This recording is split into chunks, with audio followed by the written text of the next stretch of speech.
Right, so in short, mate just dropped his car over.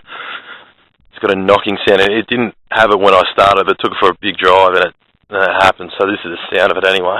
I think it's on there.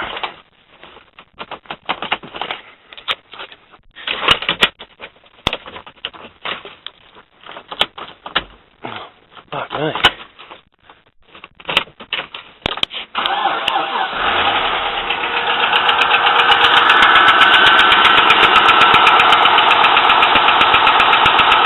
Coming from the right bank, I don't know, rockers or something's gone.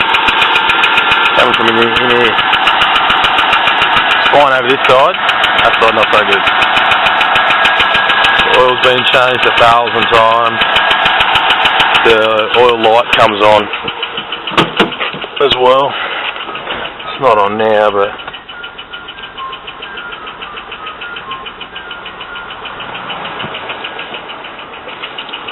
yeah, I'll turn it off, doesn't sound good.